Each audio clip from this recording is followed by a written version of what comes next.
Hello, welcome to the When I Have Spare Time podcast. My name is Frank, and I'm wearing a yellow pullover. Watch out.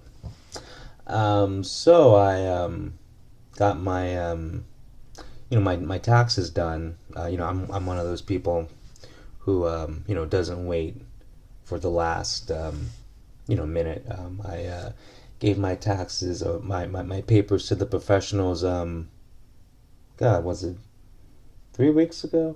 Anyway, I picked up the papers today. And so the first day, I turned in my paperwork because like they do it for you. I found a free service anyway, and so I'm just guesstimating on whether I'm gonna get money back or whether I'm gonna owe. And so I guesstimated. I was like, I'm gonna probably owe like a couple of $1,000s. I was just assuming. Cause like last year I owed geez, I forgot how much I owed. Like I think it was 700, but whatever. That was the first year I actually owed. And so anyway, I get my results today. Yeah, like getting your taxes, like waiting for an AIDS test. Granted, I wouldn't know anything about that. I'm just assuming that I'm STD free because don't most escorts take tests before they see their clients? I mean, like I'm pretty sure the average escort you know gets tested like every 3 weeks, right? I'm assuming so. I mean, like they are professionals. But anyway, I actually only owe roughly like $100. I think it was like $111 or something like that. Um, that's amazing. That's actually great news. So yeah. So I'm going to I guess celebrate.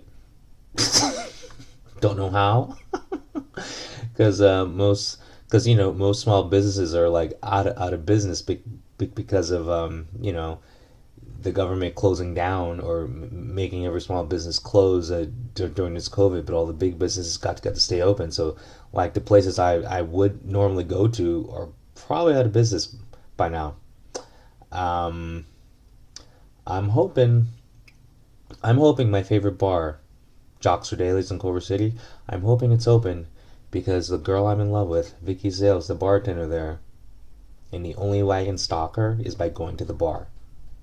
I don't know where she lives because every time I think I'm gonna follow her home, I'm usually in blackout mode, so I can never do it, and that sucks. But anyway, yeah, I never knew that only having to owe $100 would be great news, but it is. So, I mean, not that I was stressed over, but remember, I'm Mr. Apathy. I wasn't even stressed over it. It was just like for the first day, I'm like, I'm gonna probably have to owe a couple $1,000s. Like, oh well, back to doing what I normally do. That's playing video games, and just pushing off responsibility to anything important. 'Cause, that's just how life is. And so anyway, I'm looking for. Well, I'm not really looking, but I'm looking for work. Even though I got my unemployment, and I am just going to take take my unemployment and just get as much as it'll let me get, because last time when I was on unemployment, I quit unemployment to start working. But the problem is, I thought the job I was working at was just going to be the job I was going to have for the rest of my life. I'm not even kidding. Like the last three jobs I've had, I thought, oh, I'm just going to work here for the rest of my life. And what happens? Like one place went out of business. The other place, because of COVID, it had to lay off all of its workers. I don't even know if it's still in business because it's a small business. And then the third job, the last job I had, uh, the lesbian diaper manager didn't want me there because I'm a male, and everyone knows my sexuality. I like Asian girls, so you know I was obviously fired because of discriminatory reasons. I'm a minority. I and I'm not gonna apologize for my sexuality. I like Asian girls. Okay, I'm a chopstick sexual, and I'm proud. You know, I'm part of the LGBTQABC chopstick army. You know that LGBTQ plus? Yeah, chopsticks are in the plus. Like you take one chopstick, lay it down vertically. You take the other chopstick, lay it down horizontally. That's the plus sign. LGBTQCAB plus. Plus represents a chopstick. I'm part of a marginalized community, and you know I've been discriminated against because I'm a chopstick sexual. But you know I'm gonna still live my life. You know, like I'm not gonna change who I am because there's people in power out there who don't like the way I live my life. But I digress.